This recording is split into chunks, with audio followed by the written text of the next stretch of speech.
So misuse మనం ఒక broad టెర్మినాలజీగా తీసుకుంటే ఫస్ట్ అసలు యాంటీబయాటిక్ రెసిస్టెన్స్ రావడానికి మన దేశంలో ఉన్న కారణాలు తీసుకుందామండి.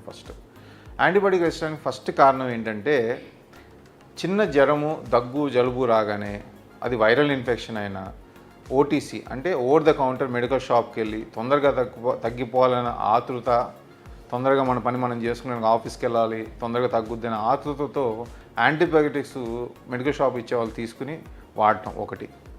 రెండోది ఆ వాడేది కూడా ఒక రోజు 2 రోజులు వాడటం, అసలు అవసరం లేకుండా వాడటం అనేది ఒక ప్రాబ్లం అయితే, ఒకవేళ అవసరం ఉన్న వాడేది మొత్తం కోర్స్ కంప్లీట్ చేయకపోతే ఇంకో ప్రాబ్లం వస్తుంది ఒకటి. రెండోది యాంటీబయాటిక్స్ మనం హాస్పిటల్ సెటప్లో కూడా హైయర్ యాంటీబయాటిక్స్ రాగానే పేషెంట్ సెప్సిస్లో వస్తే, సెప్సిస్ అంటే ఓవరాల్ ఇన్ఫెక్షన్ వచ్చినప్పుడు మనం అసెస్ చేయకుండా ప్రతి వాళ్ళకి హైయర్ యాంటీబయాటిక్స్ పెడుతుంటే కూడా మనకి యాంటీబయాటిక్ రెసిస్టెన్స్ వచ్చే అవకాశాలు ఎక్కువ ఉంటాయి. సో పేషెంట్స్, డాక్టర్స్ ఇద్దరికీ అవగాహన ఉండాలి. యాంటీబయాటిక్స్ ఏది వాడాలి, ఎప్పుడు వాడాలి, ఎంత మేరకు వాడాలి, ఏ పేషెంట్కి ఏ యాంటీబయాటిక్ వాడాలి అనేది చాలా ఇంపార్టెంట్ అండి. దీన్నే మనం హాస్పిటల్లో మేము యాంటీబయాటిక్ స్టివర్షిప్ అని ఒక ప్రోగ్రామ్ పెట్టుకుని ప్రతి యాంటీబయాటిక్ ఇచ్చేటప్పుడు హైయర్ యాంటీబయాటిక్స్ ఎవరైనా ప్రిస్క్రైబ్ చేస్తే హాస్పిటల్లో ఫస్ట్ డోస్ ఇస్తాం. సెకండ్ డోస్ ఇవ్వాలంటే దానికి మనం రేషనల్ రాసి ఎందుకు ఇస్తున్నాము అనేది మనం ఇద్దరు ఫిజిషియన్స్ సంతకం పెడితే నెక్స్ట్ డోస్ వెళ్ళద్దు. దానివల్ల ఏంటంటే మనం ఎక్సెసివ్ యాంటీబయాటిక్స్, హైయర్ యాంటీబయాటిక్స్ వాడకుండా ఉండే అవకాశాన్ని తగ్గిస్తున్నాం. సో దానివల్ల యాంటీబయాటిక్ రెసిస్టెన్స్ తగ్గుతుంది. ఇది ఒక ప్రాబ్లము. రెండోది మన చుట్టూ ఉన్న ఎన్విరాన్మెంట్.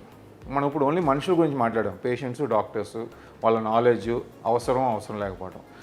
ఇంకోటి మనకి ఇన్ఫ్లుయెన్స్ చేసేది ఎన్విరాన్మెంటల్ ఫ్యాక్టర్లో పొల్యూషన్ ఒకటి. పొల్యూషన్ అంటే మనకి దగ్గరలో ఫార్మస్యూటికల్ ఫ్యాక్టరీస్ ఉన్నాయనుకోండి, దాంట్లో వచ్చే విషవాయువులు, మన పక్కన వాటర్ బాడీస్ని అంటే మన భూమిలోకి అది వేస్ట్ని పంపించినప్పుడు అది అబ్జర్వ్ అయ్యి అది వాటర్లోకి వెళ్ళి, ఫర్ ఎగ్జాంపుల్ ఒక ఫార్మస్యూటికల్ కంపెనీ ఉంది, దానికి యాంటీబయాటిక్స్ తయారు చేస్తుంది. సో వేస్ట్ ప్రోడక్ట్లో ఎంతో కొంత వాటర్లో వెళ్తుంది, మనకి పొగలో కూడా వెళ్తుంది. ఆ వేస్ట్ వాటరు మనకి భూమిలో ఇంకుని మనం బోర్ వాటర్ తాగితే దాంట్లో కలిసి ఆటోమేటిక్గా స్మాల్ డోసెస్ ఆఫ్ యాంటీబయాటిక్స్ మన బాడీలోకి వెళ్తూ ఉంటాయి. సో అక్కడ ఉన్న చుట్టుపక్కల ప్రాంతంలో ఉన్న ప్రజలకు ఏమవుద్ది, అదే టైప్ యాంటీబయాటిక్ మనం బయట ఇన్ఫెక్షన్ వచ్చినప్పుడు వాడితే పనిచేయదు, ఎందుకంటే ఆల్రెడీ స్మాల్ మోతాడులో వాడి యాంటీబయాటిక్ రెసిస్టెన్స్ వస్తుంది. ఇది పొల్యూషన్లో ఒక part. Second part live stock అంటాం. లైవ్ స్టాక్ అంటే కోడి, మేక, ఇవన్నీ ఏమవుతుందంటే ఇది పెంచేది ఎప్పుడు వాటికి ఇన్ఫెక్షన్స్ రావటము, ఇన్ఫెక్షన్స్ రాకుండా ఉండాలనే ఆతృత, ఇన్ఫెక్షన్ రాకుండా ఉంటే తొందరగా పెరిగి మనం అమ్ముకోవచ్చు అనే ఆతృతతో మనకి లైఫ్ స్టాక్ పెంచేవాళ్ళు ఫుడ్లో కూడా యాంటీబయాటిక్స్ ఇచ్చే అవకాశాలు ఉన్నాయి. అది కూడా చూస్తున్నాం మనం. అది కాకుండా వాటికి కూడా ఏదైనా ఇన్ఫెక్షన్స్ వచ్చినప్పుడు వాటికి హై డోస్, మనం మనుషులు వాడే యాంటీబయాటిక్స్ వాటికి వాడుతున్నారు. సో దానివల్ల అది మనం తీసుకున్నప్పుడు మనకి యాంటీబయాటిక్ రెసిస్టెన్స్ వచ్చే అవకాశాలు ఉంటాయి. ఇది ఒకటి. అలాగే నీటిలో పెరిగే చేపలు, రొయ్యలు, ఇది కూడా మనకి నేచురల్గా దొరికే రివర్ వాటర్ కానీ సీ వాటర్ ఒక రకమైతే, మనకి ఆక్వాకల్చర్ అని చెప్పి మనం ఫిష్, ష్రింప్ ఇవన్నీ పెంచుతున్నాం. దాంట్లో కూడా యాంటీబయాటిక్ వాడకం ఎక్కువైపోయింది. దానివల్ల కూడా మనం ఇబ్బంది పడతాం. ఇదొక ప్రాబ్లం. రెండోది.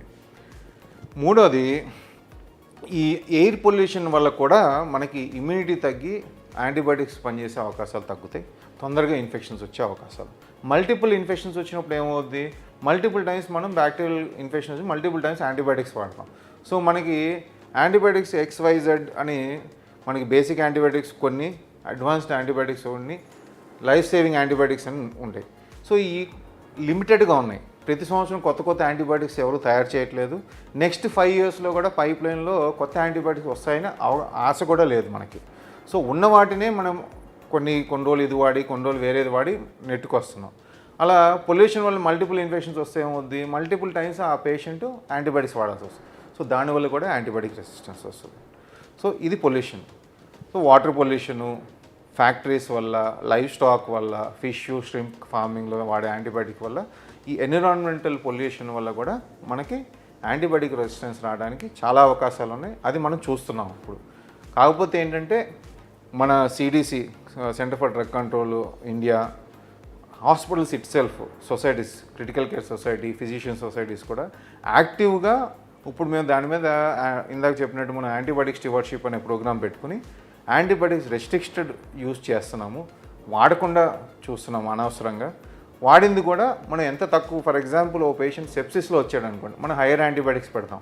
ఒకసారి రికవరీ స్టార్ట్ అయిపోయినాక ఇమీడియట్గా డీఎస్కలేషన్ అంటాం. డీఎస్కలేషన్ అంటే హైయర్ యాంటీబయాటిక్స్ నుంచి రెగ్యులర్ యాంటీబయాటిక్ తీసుకురావడం, సో దట్ మనం నెక్స్ట్ లెవెల్లో కూడా యాంటీబయాటిక్ రెసిస్టెన్స్ రాకుండా ఉండడానికి చూడటం. రెండోది, ఎంత తొందరగా అయితే అంత తొందరగా మనం యాంటీబయాటిక్స్ వాడకుండా ఉండాలనేది ఇంపార్టెంట్. ఇంకొక కారణం ఏంటంటే మనకి జనరల్గా clean surgeries, hernia surgery, hysterectomy ఇట్లాంటి క్లీన్ సర్జరీస్, ఎలెక్టివ్ సర్జరీస్లో మనం యాంటీబయాటిక్స్ వాడటం కూడా తగ్గించేసాం, ఆపేసాం యాక్చువల్గా. అన్లెస్ ఇన్ఫెక్టెడ్ సర్జరీస్ తప్పితే క్లీన్ సర్జరీస్లో యాంటీబయాటిక్ అవసరం ఉండదు.